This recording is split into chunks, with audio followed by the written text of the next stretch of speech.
All righty, and it looks like we are live here. And I'm just gonna double check. Let's see. All righty.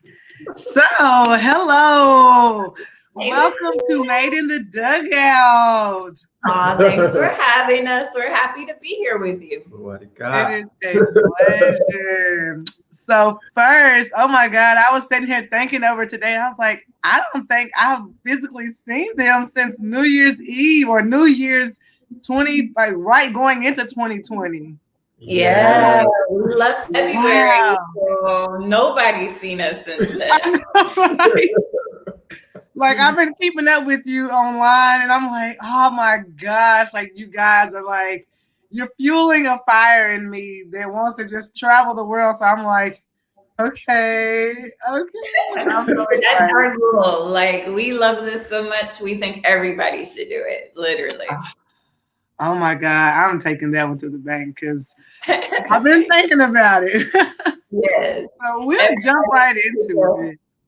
Everybody should take a gap year. It shouldn't be a thing just for college students, like everyone, no matter what age. Just take a year off and Take a travel. gap year. That is good. Oh, I'm definitely putting that one in my memory bank because a part of me is like, I just want to take a really long vacation, but I don't really know how that works. But now I know what it's called. That's a gap year. Mhm. We need So some breaks. go ahead. Working 40 years straight is too long. We need some breaks in those 40 years. Oh my goodness. I'm trying to break before I get to year 40 where I can just have like an everlasting break after like maybe 35.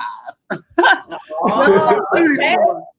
And you can do that. You really can do that. We've met people that are on their journey, and it's amazing to hear their stories and how differently people choose to live just on using their imagination and coming up with a way that they can not be stressed out, to just live a life full of wonder and adventure. And they go through their day to day, but it just looks differently than ours. It's different than the construct that we have grown up with. Just to go to school, get a house, a car, marriage, kids, blah blah blah. And then you get old, and hey, I'm going to travel. But there's a different way to live, and you learn from these people. Just wow, it's amazing, from all over the world. They just have a different idea, and once you get around that, it's infectious. Yeah. It really consumes you and makes you start to think, wow, I probably could pull this off. So Wow. Like, oh man, it feels like confirmation. I'm telling you, because I was literally sitting here like, what would a life just kind of living on edge and just doing what your heart desires kind of really feel and look like? And so it's so crazy that you brought that up, and I was like, hmm, okay, that's confirmation. Let's set with this one because that's gonna be key. So that is so good. But I do want to jump in and kind of get some information that we can maybe encourage some other people who are thinking about traveling and getting more information about you all. Yeah, sure. So the first question I want to jump in, and for me, I like to go straight for the gusto. So I want to ask, what do you feel like was your biggest challenge before you all decided to travel the world? you take that one. Uh, I mean, the biggest challenge was just making the decision. The biggest challenge was realizing that it was possible because we were stuck in a rut. Each of us had three jobs apiece, and we were just busy, busy, busy, always going, going, going, and always tired, tired, tired. And then, so the biggest challenge was just realizing that we need a break. We can take one. It's okay. Just because nobody else is doing it doesn't mean that we can't do it. So once we realized that we had the resources, the equity in our house, and that there was nothing stopping us except ourselves, then everything else was easy. It was just, putting the house on the market, selling everything, and booking our plane tickets. And yeah, once you make the decision, it's just logical how to follow the steps to make your dreams come true, really. Wow. Like, I mean, if you talk about a guide to a fairy tale, ah, For me, it was a little bit different. So I'll explain this to you quickly. For me, it was just creating the mental space. I had always wanted to see the world.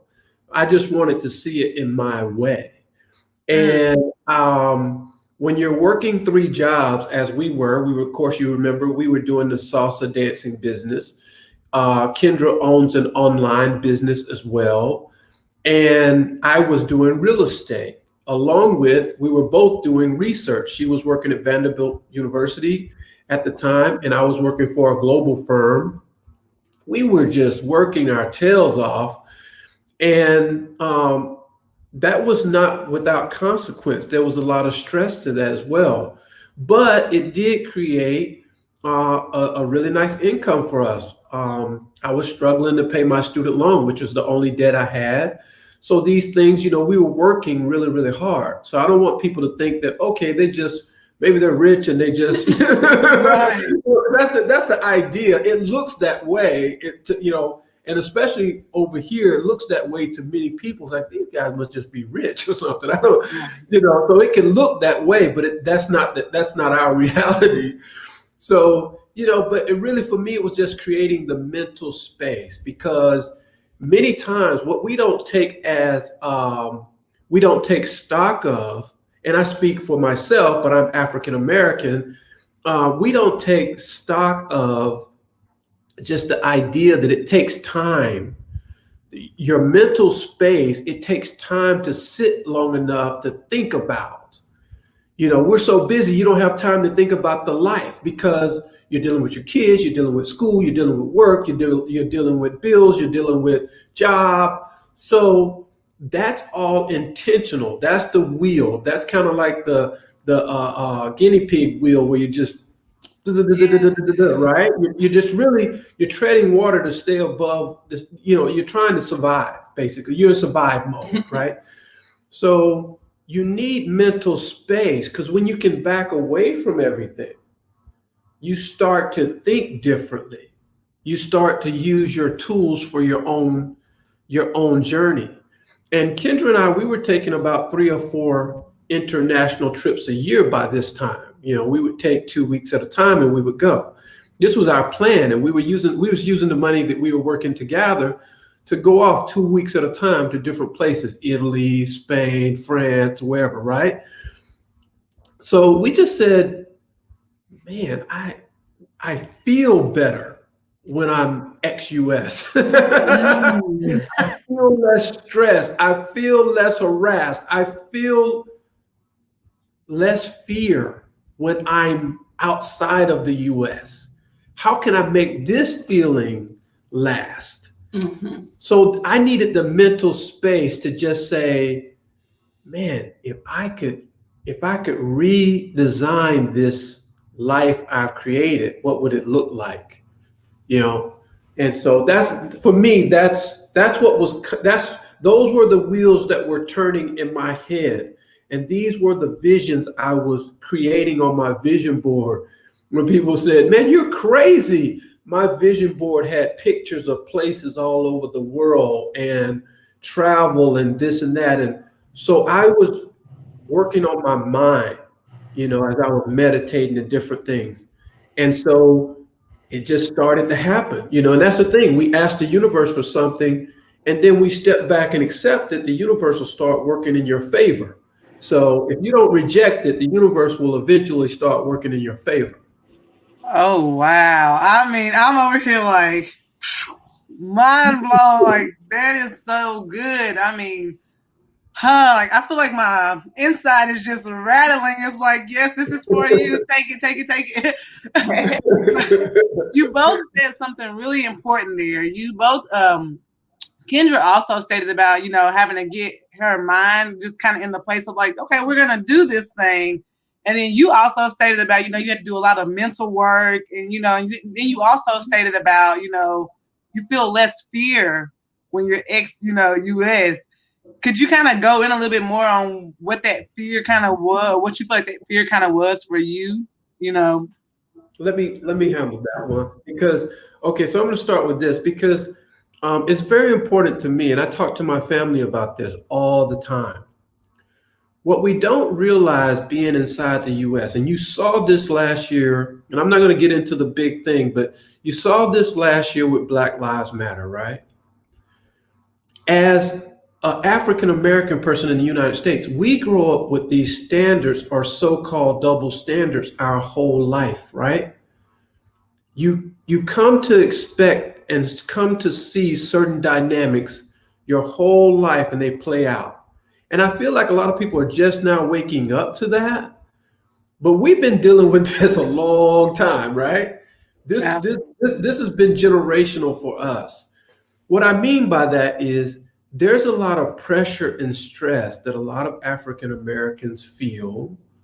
Okay, and it's not a battle just with African Americans. Our friends and counterparts see what we go through. They understand what we go through, and they see the harassment of how difficult it can be just to get a coffee, get in your car, go to work without being harassed, or go to a party or go to a function and or go to the mall and do some shopping and people are following you and all of these stresses that you're worried. You have this thing in the back of your mind always as an African American.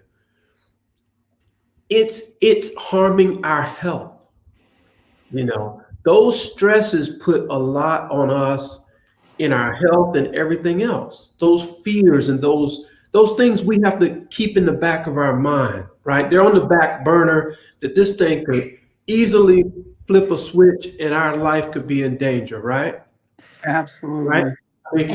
And a lot of people don't think about that because you're in the middle of it. Here's the difference. I can think about that now. I'm ex-US, and I can think about these things and think through these things without being in the middle of it, right? That's different. But in life, my whole life, I was in the middle of it. And those are the thoughts that James Baldwin and all those guys were trying to communicate to the white community 20, 30 years ago, right? So these stresses, we have this our whole life. It leads to poor health. It leads to all kind of conditions. It could lead to cancer. It could lead to all kind of things. And here's the situation for us. Not all of us have to be in the US to be Americans. We don't have to live inside the US. We can work abroad. The world is our oyster, but we don't understand that yet. And for me, it was just the violence in the US. Like in my town of Antioch, there were 3 mass shootings. And a friend of a friend had somebody who died in the Waffle House shooting. There was a church shooting, there was a movie theater shooting, and just randomly throughout the night, I hear gunshots. Well, none of those things happen while we're abroad. There's no mass shootings here. There's no gunshots at night. And I just feel more comfortable in that environment when there's not so much violence consistently happening. I remember when we took a trip through, we went through Austria, Hungary, and we just felt so relaxed. We just were able to calm down because we didn't have to, I don't know, there's something always in the back of your mind where you feel like somebody could come in at any moment and just shoot up the place. And you just don't have that feeling in other countries, You can just breathe a little easier. It's a lot less stressful.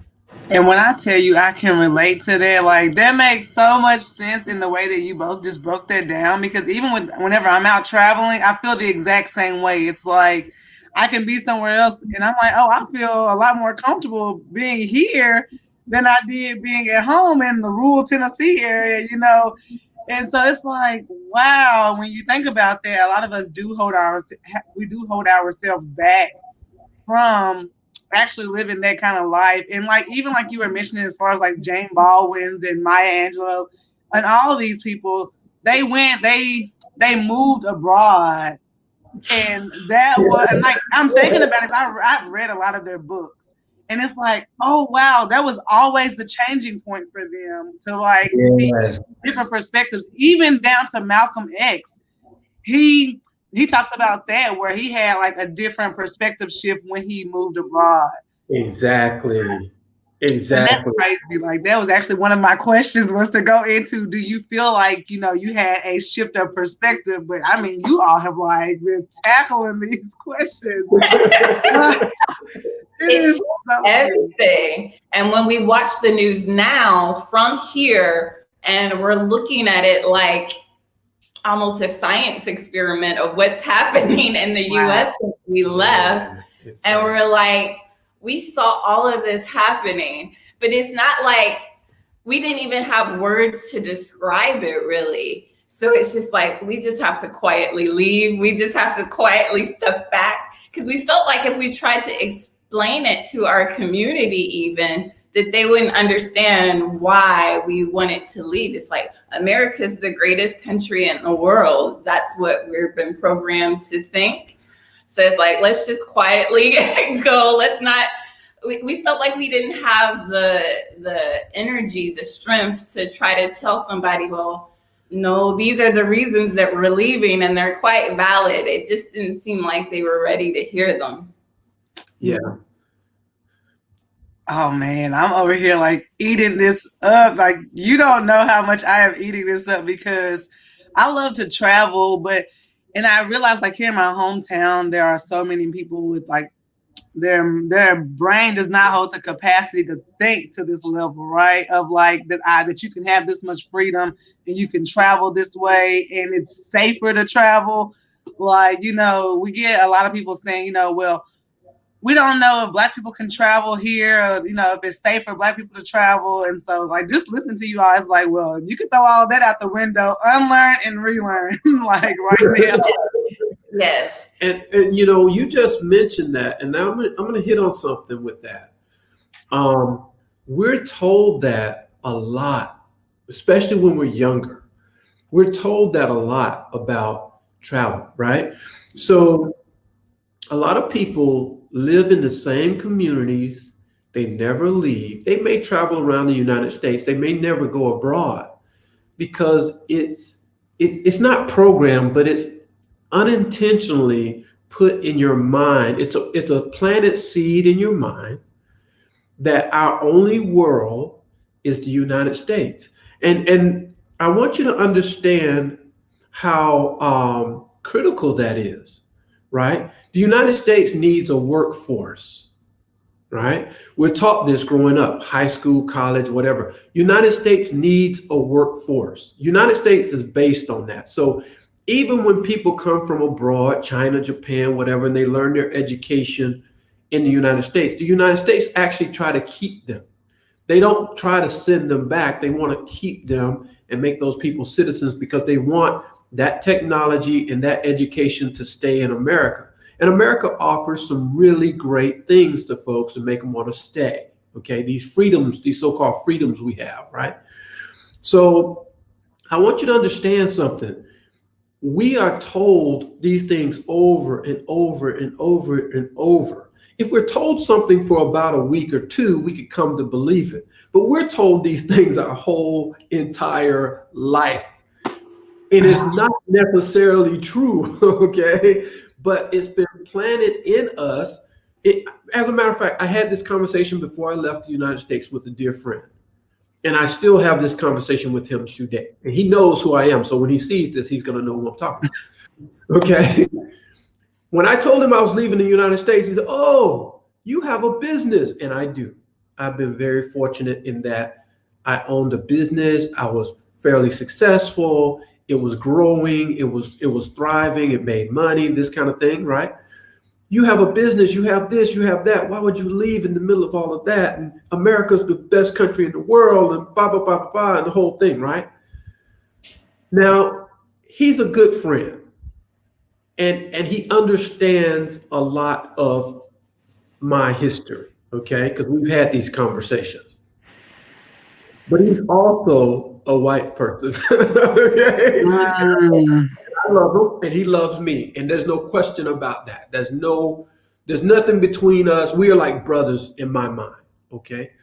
So, but he also understands the prejudices and all the other things that go into. Now, I had to explain to him the difference between America and Venice and Italy and all these other countries and places I've been, Spain, France, blah, blah, blah. I had to explain to him because he hadn't been to those places, right? But he understands the propaganda that goes with the United States. So I had to convey to him that as an African American person, his experience and mine are very, very different in the United States. And that's not to discredit anything that he's experienced, because his experience is his own. I was just having this conversation with Kendra. There are two Americas, two very distinct Americas. There's an America where you can attack the White House, and there's an America where you can't. Okay? Absolutely. I mean, realize that now, okay? For some people, that's an epiphany, okay? But for us, we know that you cannot attack the White House, you cannot attack the Capitol and live. That's a suicide mission for a Black person. Absolutely, a suicide mission. I was like, am I watching the movie, or is this the news? Somebody help me understand. There's no way. I mean, absolutely no way. And it's just wow that these things bring this up. And it's so wow even more like that we talk about travel and how it's almost like your best bet is to travel. Like, especially being Black in America. You'll see that there's nothing to fear. We've done 6 countries so far. Our race hasn't been an issue, and we felt way safer than being at home. So yes. I mean, you just have to get out there and see it for yourself. You'll feel the feelings, and yeah. So for us on Christmas Day, okay, we're a little bit ahead of you too. But right. For us on Christmas Day, yeah, we're in your future. Yeah, kind of. So I was thinking that. I was like, future, right? Okay. Well, they'll be kind of. So on Christmas Day, we woke up to the idea that, wow, the guy who bombed Nashville lived in our area. Mm-hmm. Take that home for a second. The guy who bombed downtown Nashville, no matter how they excuse it, no matter how they paint the picture, no matter what the police and the FBI say, no matter what, it comes back home to us. We lived in Antioch, Tennessee. Okay, so no matter what they have to say to me, okay, whether they say, oh, he wasn't trying to harm anyone with that explosion. He had a megaphone. He had a megaphone that said, I'm not trying to harm anybody with this explosion. Right, like you can just scream it and it's okay. So just take that home for a second. We lived in Antioch, Tennessee, loved our home, had many friends over to our home, beautiful home, probably the home of our dreams. We sold everything, pretty much gave everything away and left. But it was not just because we wanted to go on this adventure also. So not just because of that, but it was a part of the idea that in America, people can pick up a gun and go into Walmart and just lose it. Lose yourself is what they say. Just go in there and flip a switch and go crazy, right? And they blow up downtown and completely ruin your Christmas Day. Right, I mean, who could have thought that? And it's consistent. It happens consistently. Yeah. It's almost every year now, something major happens. And people on Facebook are like, we're Nashville strong. And I was like, no, we're just Nashville tired. And it's like, I understand this tired feeling because it's not stopping. Yes. It happens consistently. And one day you have to wake up and realize this is not going to stop. If I want to be in a safer, more peaceful environment, I need to go find it because the peace is not here. You know, Kendra said something there, and I want to go a step further. And I want to say to the people who are working hard, who are doing their best, raising their kids, having their families, doing the things that they're doing, they're not perfect. We're not perfect people, but we're doing our best and trying to live without being harassed, right? You say to yourself, if you love yourself the way I love myself, I tell myself I deserve it. Okay? I tell myself I deserve to live my best life. And if that means me leaving the US to live my best life without being harassed, peace, I'm out. Because I deserve that. I've worked hard and I deserve it. Now, some people will question that and they'll go to other people and seek advice on how they should live and do. And, you know, I was past that. A good friend of mine said to me one day, he said, David, you're going to get to a point where you don't care about what other people think anymore. You're going to grow up. And in growing up, that means that you can't live your life for other people. You know, if I'm going to live my best life, I have to live the way I dream to live it. But I'm not letting anybody project their weakness on me, their failures on me. Okay? I have to get out there and do my best to live my best life. And my best life is telling me I belong in Italy, in Sweden, in Japan, in Thailand, wherever my resources will take me, I'm going. So, yeah, you didn't ask anybody their advice. The only person I asked advice of is David. I was like, David, you want to sell the house and get out of here? He said, yes. That was it. Nobody else was bought into the conversation. We just told everybody what was happening. Because the thing is, when you ask for advice about something so important to your life, people are going to stop you. So we didn't want to get stopped. So we're like, nobody's getting into this conversation. It's just our decision. So when we got an offer on the house, that's when we told everybody. They're like, how is this happening so fast for anybody? Right. That's what I was thinking. We've been working on this for months. We didn't tell y'all because we knew you wouldn't be encouraging. But we've been working on this one. Oh my God. Like, listen, I'm over here like, I'm people, but that's good because I won't be people for long.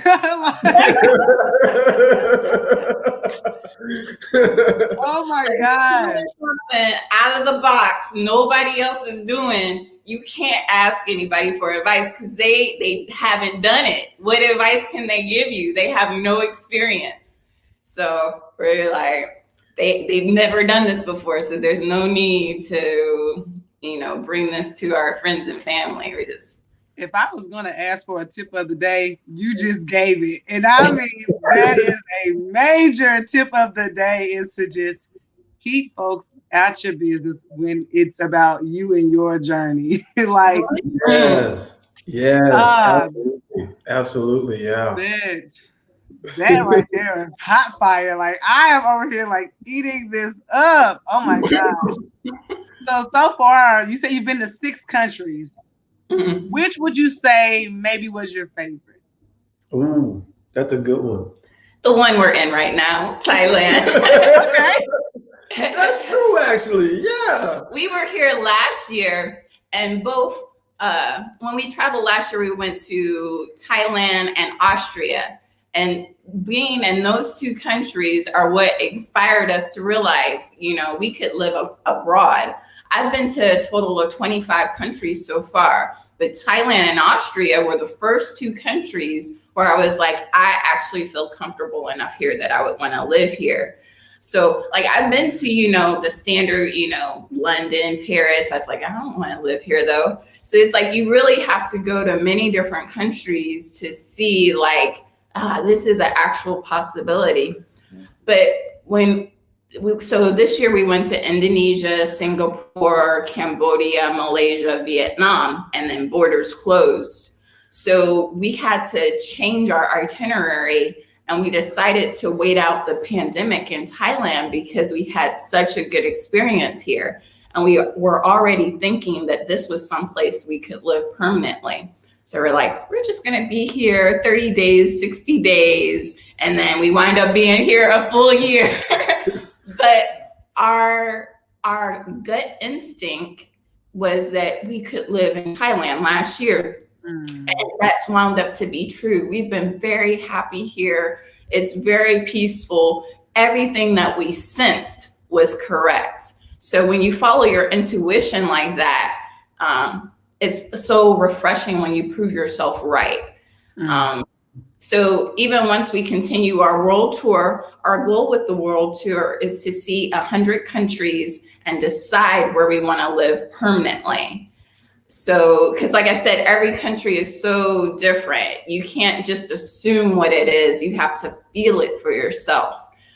So that's why we want to get a big sample. That way we can make the best decision about where we belong.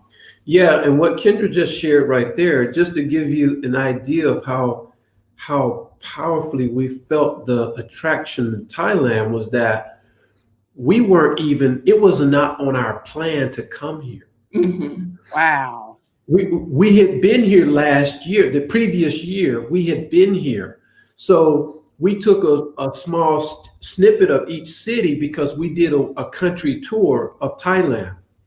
We weren't going to come here until we had reviewed all these other places and said, hey, because Thailand was our main contender, right? So we said, we're going to skip over all the places we've been, because we want to see these other places first. But when the borders closed, that killed that idea. And we were just sitting around asking each other, okay, if this thing ends, where do we want to end up? And we did it at the last minute too.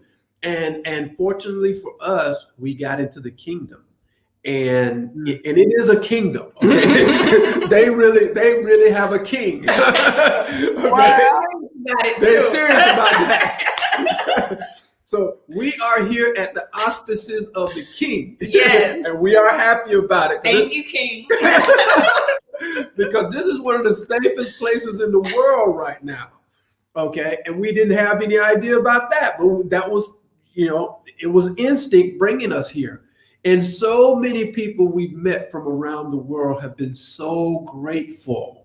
They're like, man, aren't you grateful you came here? And we're like, yes, yes, we are. But we went to some very beautiful places, some places that would rival Thailand, like Singapore. Singapore is just flat out amazing. Mm-hmm. Okay. But Singapore, in my opinion, is for the rich. It's much more expensive, even in the US, I would say. Yeah. Singapore is very expensive to live. Still very beautiful, very clean. They do all the things that you want a country to do. Clean energy, green this, green that. Women, single women, can walk the streets in Singapore in the middle of the night. You will not get harassed. It is illegal to catcall, so you will be arrested. Wow. So ain't no more than illegal. You ain't gonna be hollering at the girls. You can't holler at the girls on the street in Singapore. No. Ain't no whistling cat calling. No way. So women rarely, if ever, will be attacked or harassed or anything in the streets of Singapore. And they got this is one of those countries where they literally have cameras everywhere and they don't play. Yes. But the city is beautiful and clean. You can go anywhere. So there are cities around the world. So you just have to really feel the energy. Which one is your vibe? What are you looking for? What do you dream of? I tell people like this now, because I used to think, what do you want, right? What do you want? But now I'm on the level of like, what do you dream of?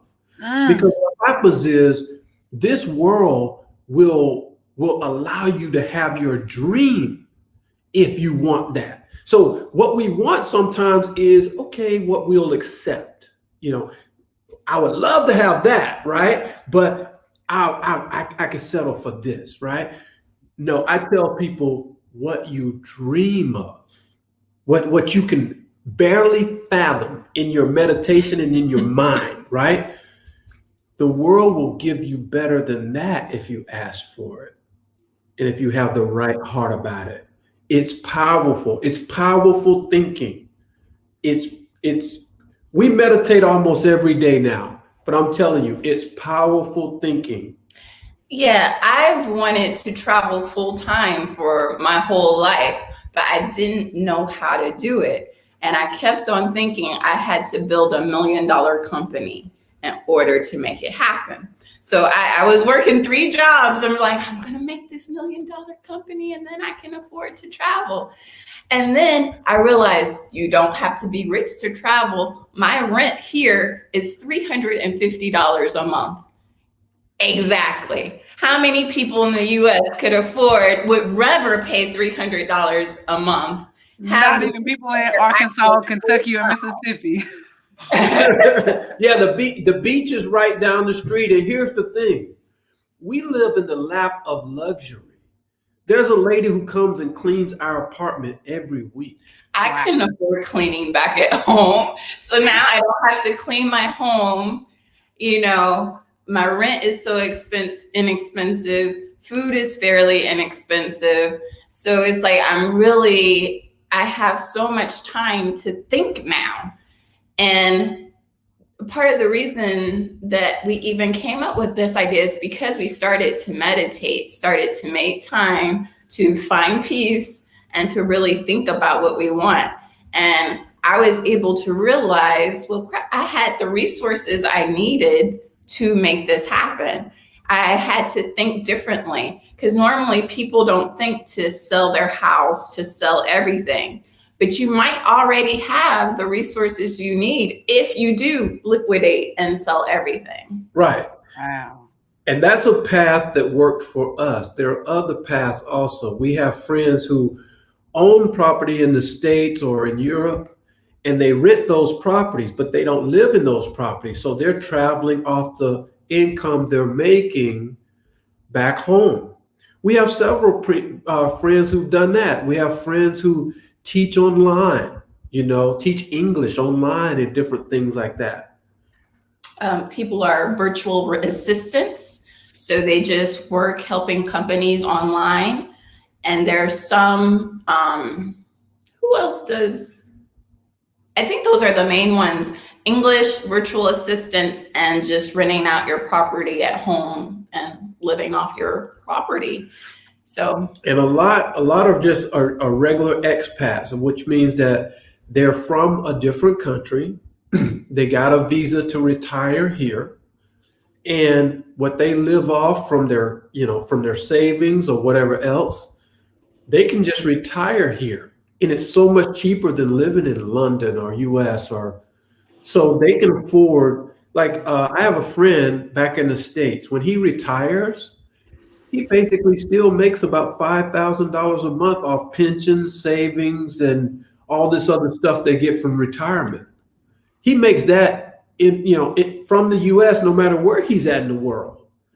He would struggle to live off that in the U.S. But Absolutely. here he'll live his dream if he moved over here.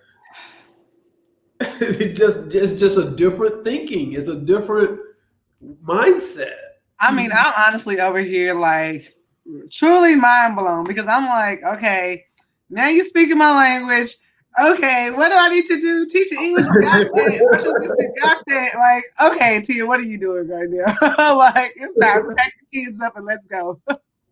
And I thought of another option. There's also people, they'll work for 1 year, save their money, and then they'll travel for 3 to 6 months. So we were in class with some people that are like, well, my money's about to run out. So I gotta go back, earn some more money, and then come back here. So they live their entire life that way.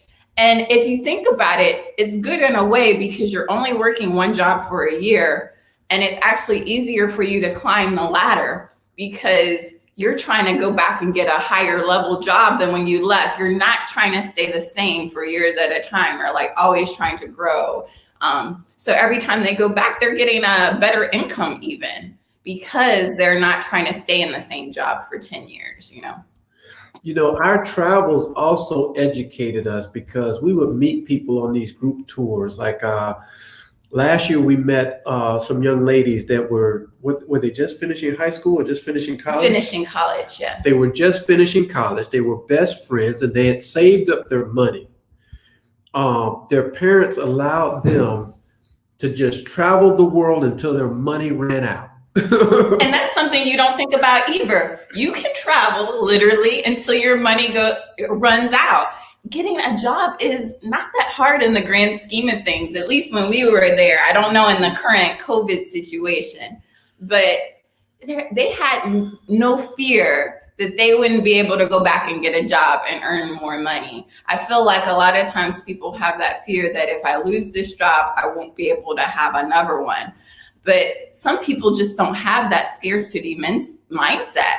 They're just like, jobs are easy to come by. No worry. I'll just go get another one if I need money. So they're able to live more freely because they're like, I have savings. I don't need money. I know how to get more money. Money's easy to come by. Some people think that way. Yeah. That right there. I'm talking about like, I got a pocket full of gems to take with me because this stuff is so freaking good. I mean, I'm really over here like, I don't know if they've been kind of watching me from afar. Like, what are you doing? Because like you just spoke my whole life today. So this is amazing. Oh my God. And so what would you say has been like maybe the most exciting thing that you've done? Ooh, that's a good question. You start. You first. Okay. For me, the most exciting so far. Okay, we've done quite a few things actually, but probably for me, one of the most exciting would be learning to surf. When we were and not only learning to surf, but where we were when we learned to surf, which is beautiful, incredibly beautiful.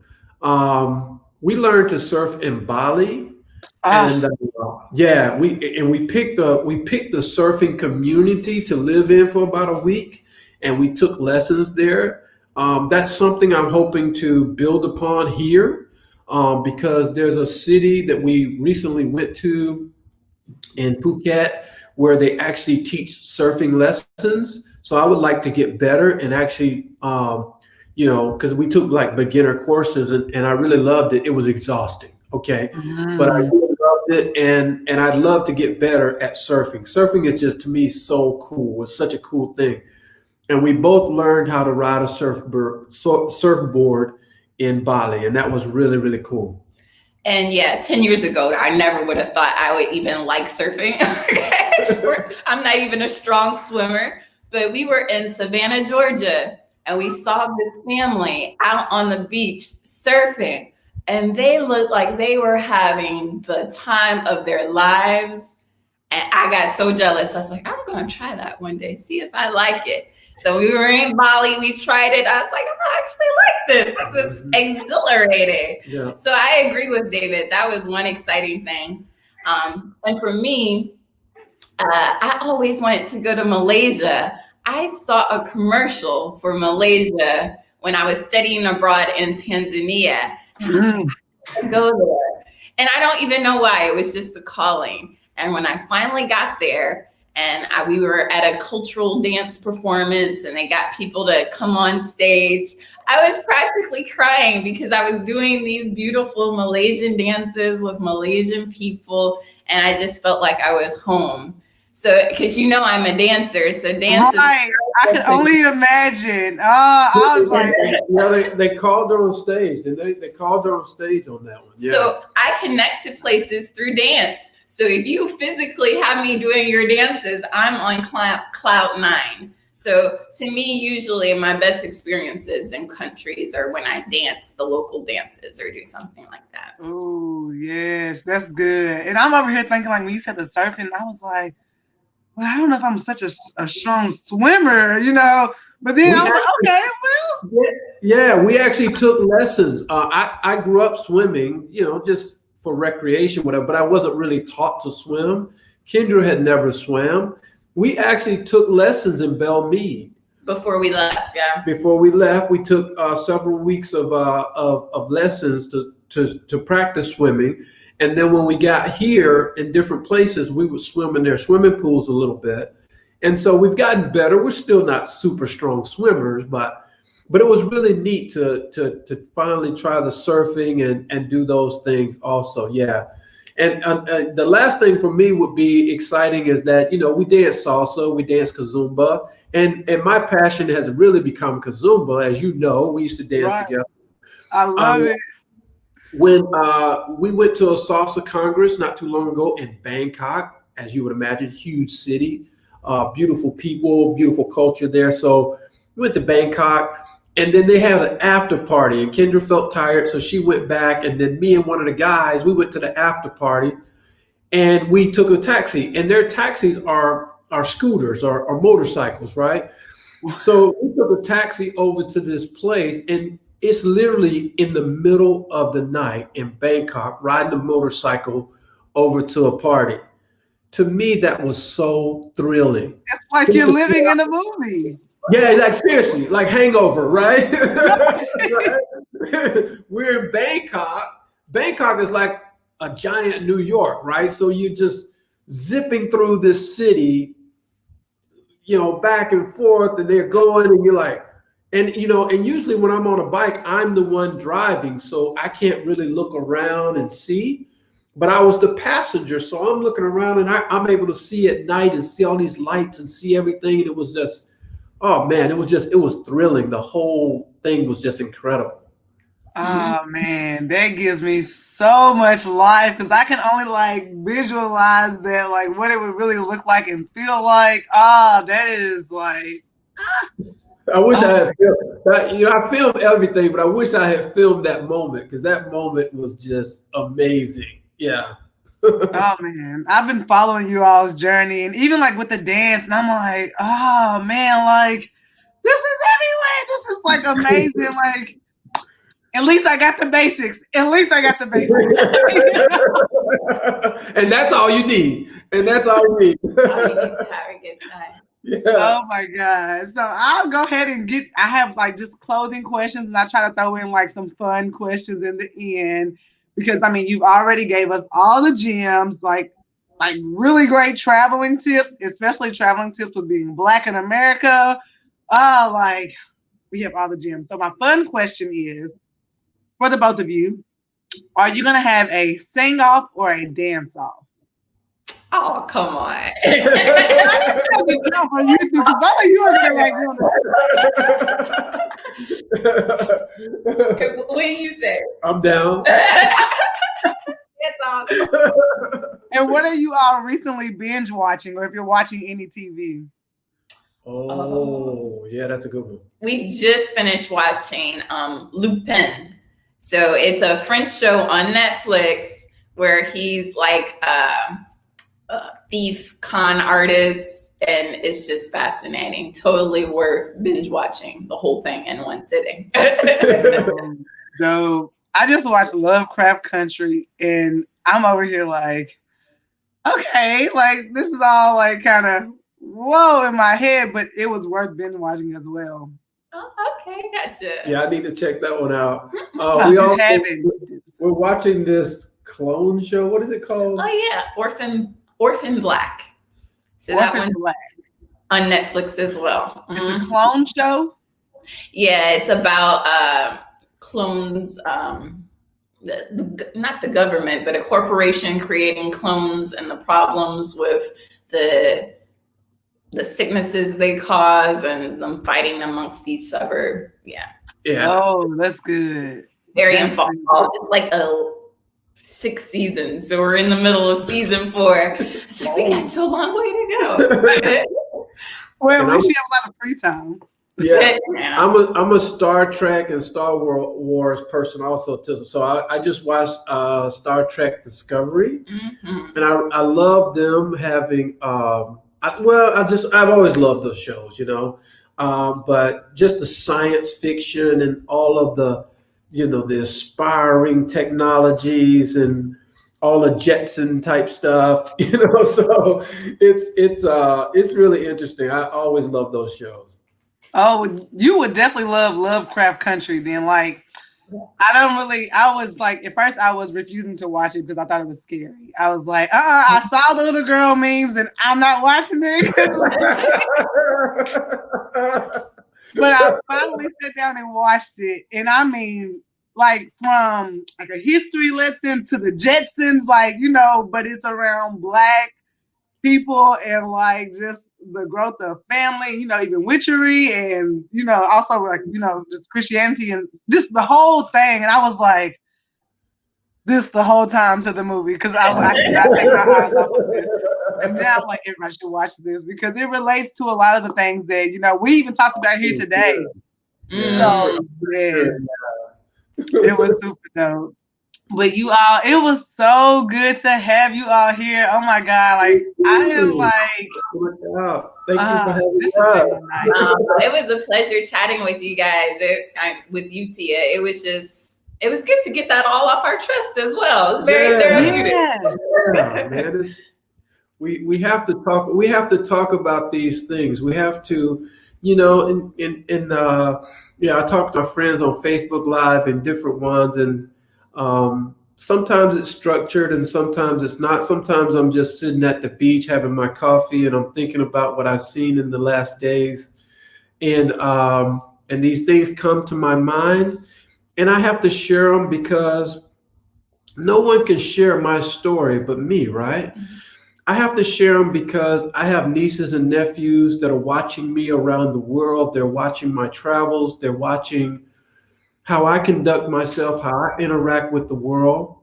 And I know that I had an uncle who traveled the world, but I didn't see him travel the world because we didn't have this. We didn't have Facebook Live and we didn't have Zoom and we didn't have all of these things. And those are the things I wish we did have at the time and we didn't. But now that we have them, I can share my thoughts, and I know my nieces and nephews and my kids and family, if they want, it's not a forced thing or but if they want to hear my thoughts, which many of them do, and I want to hear their thoughts as well and what they're going through, and I listen to them and their perspectives and all the things that's happening. And so the reason I try to share the beautiful things, but I try to share from my heart the things that are happening in my life, so that because once I'm gone, this will be floating around on the internet somewhere. But more than that, it's just like Maya Angelou and all of them, all of the people that we admire. What if they hadn't shared their story? What if the James Baldwins of the world, a man so prolific, the Langston Hughes or the Maya Angelou's and all of these people, if they were threatened and afraid to share their thoughts, because we see now that their thoughts live beyond them, right? The Muhammad Ali's and people like that, right? Yes, they're in many ways they are heroes, but think about this: if they cowered down, if they were, Martin Luther King was threatened, his life was threatened, his life was taken. And I'm not comparing myself to Martin Luther King, okay? But what I'm saying is, if those people were afraid to share their thoughts would have never lived inside of our DNA, right? We would never have that as a point of reference to understand the man or understand what he was thinking, understand what they were going through. The Malcolm X's of this world, Malcolm X and Black Panthers and all of them, we know these people were demonized. But you have to understand who they were and who they were fighting against. They were fighting against the same people that attacked the Capitol this week, right? That was the same energy that these people had to face back in the 60s, right? We understand that now, okay? But they were demonized. And so I share things a lot of times from my perspective as only an African American can from the South, from the dirty South, and I can share these things from my heart. And I may not do them perfectly. I may not share things perfectly, and that's not my intention. My intention is to just share what's happening to me, what my reality is. And I know my knowledge is limited, but even in that, even in you doing this show right now, right? Eddie Murphy said something last night. I was watching one of his skits, and he was saying something last night, and he was like, you never know what's going to be big, right? People ask him, how did you know these movies were going to be so big, like Coming to America and this one and this one and this one that you did? And he said, you do this work, but you never know what's going to be big, right? You're doing this work right now, but you never know what's going to be big, right? We create businesses and things, but we never know what's going to be big, okay? We never know what's going to happen with it, right? So he was sharing that, and the thought came of like, you just have to take the steps and do it. You just have to take the steps and do it. The how will come later. Just take the steps and start doing. Once you start doing, and let the universe bring everything you need, put it into place, let that happen for you. It's just like planting a seed. We don't watch it, we water it and nurture it and all this, and then the tree knows what to do, right? So we don't know what's going to be big. We don't know what's going to be meaningful. All we can do is just share our story and share our life. And we should overwhelm the internet with our story instead of Fox News and all of this crap that they put out there. Overwhelm the social media with our life so people can see the real people. Because the people out in the world don't see us. They see the Fox News and they see the President Trumps and they see this, but they don't see us. And they need to see more of us, and they love us. And that's why Jay-Z and Beyonce and Sean Puffy Combs and all of them are so big in the world, is because people are actually seeing Black Americans and they want to see us. And so we have to really just start doing it. Just put it out there. Stop taking, we stop at the door because we stop in fear. It's like Will Smith was saying, we can't live in fear. You have to jump out of that plane. The greatest things exist outside of fear. That's it. I mean, we are trying to overcome our fears daily. And so we have to just be real and just be ourselves and those things. And when we are attacked, because I see this on the internet, when we are attacked by bullies on the internet, laugh. Just laugh at them. That's all. You don't have to respond to bullies. Just laugh and go on. Don't take it personal, right? Because they want us to be ashamed of who we are because of the color of our skin. Enough of that. Enough. We got to get beyond that. That's a thought. Being shamed on the internet. I'm over that. Don't care about what these people think. Keep doing you. A friend used to tell me that all the time. No matter what, do you. Do what works for you. We were all born differently. We were all born with our talents, our dreams, our visions. Don't let somebody impose their limitations on you. Do you. I say that from a man sitting in Asia right now. Right. Do you. Oh, man. I'm telling you, like, before you guys look up, you'll be like, oh, Tia's somewhere out there in the world too, because apparently that thing must have really stuck with her. That's what we wish for you. I'm marking it right now on this live. So before we get out of here, can you tell the listeners and the viewers where they can find you all and how they can keep up with their travels? Yes, we have a YouTube channel, so you can watch our whole journey on YouTube. our handle is Lucas World Travel. So you can just even just Google it, YouTube, Lucas World Travel, and you'll see our whole journey throughout this year. And we'll be continuing once borders reopen, the journey to 100 countries. So you can watch along and find out where we decided to live, where we decided was the best country for us. I cannot wait to see that. So do you all have any parting words for us this evening? Well, look, it's evening here, but morning there.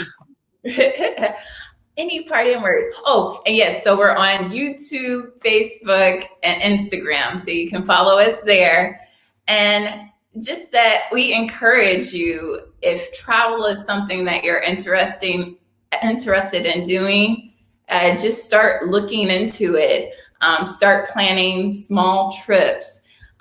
You can learn how to do anything. Just because you don't know how to do something doesn't mean that should stop you. We didn't know how to do this, but we're just going to figure it out. And we didn't know how to swim, but it's like, we'll take some lessons, we'll figure this out. So we're not going to let whatever we're lacking stop us from living our dreams. So we just encourage everybody else to do the same. Yeah, and the last words for me is I really want to encourage this, and I do this with my family and everyone else, so I want to put it out there to you guys as well, and that is, consider if you have the means or you're working on the means or maybe you're in a position, consider living outside the U.S. for a while. I mean, take a month, 2 months, 3 months, and see if you feel differently. Just pick a random place that you've always wanted to go to outside of the U.S. And I don't know how big this is now. I think they stopped all the cruises and stuff, and they're stopped a lot of travel. Not all, because I've seen some friends go places. But if you can pick a place and just go on, like Kendra said, small trips, but also try to live a couple of months outside the U.S. And I'm also going to encourage you to do this. Try to live in a couple of places and take one bag, like one piece of luggage, instead of taking your whole house with you. Take one bag and just realize that anywhere you go in the world, if you forget something and leave it at home, you can buy it there. If you forget your toothbrush, they sell toothbrushes in Spain. That was a thing too. Like it was like, oh, but what if I forget and I leave my glasses, or if I forget and I leave, oh my God, I'm gonna be. Just get a whole new wardrobe. Don't worry. A whole new one. Everything you got at home, they got here. It's not a big deal. I've got a friend from Argentina. She traveled with us once. Her bag is like a shoe bag, like we carry our shoes in. It's a little, that's her travel bag. It would blow you away. She traveled. I could learn a lot from her. Me too. I'm like, wait, no rolling clothes, no special folding or nothing, just fold the bag out. So we took a weekend to Phuket. She literally, it just looked like a purse. That was her bag for the weekend, one purse. And like, that was her clothes. That was her toiletries. That was everything. I was like, how are you doing this with one purse? So yeah, it's possible. And anything that you want, just know that you can get it somewhere else. There's things that I travel with. Sometimes you get to the airport and they throw it away because you can't carry it on the. Guess what? You can buy it once you get there. It's no big deal, and it won't stop you from having a great time. If they take your lotion and throw it out the window, is okay. Big deal. You buy the lotion when you arrive, right? Right. It's things, but we fear some of the things that stop us from doing great things are the smallest, little, most insignificant things. You wouldn't believe it, but it does. These are the things. These are the feathers that break the camel's back. They are insignificant, but we hang our lives on it. So We have to get over that. That's old. We gotta move past that. Yeah. That is some good stuff. I mean, good stuff. This was absolutely amazing. I would love to have you both back on here to talk about dance, whatever, businesses that you're working on, any of those things. We would love to have you Absolutely. back on here. It was amazing. I mean, absolutely amazing. Well, So we love sharing and we would love to be back. So just set it up. I'm definitely excited to have you back. I'll definitely be glad to have you both back, especially for dance, to talk about a little about the dance scene. Oh, yeah. That's where we met, and that's just like that's my happy place. So I love it there, and I know you all love it there as well. So definitely would look to have you back on here. I won't keep you all long, y'all. We have been here for about an hour. It has been absolutely amazing. I thank you all for tuning in with us. But after this, we'll see you next week. All right. Bye, Tia. Bye, everyone.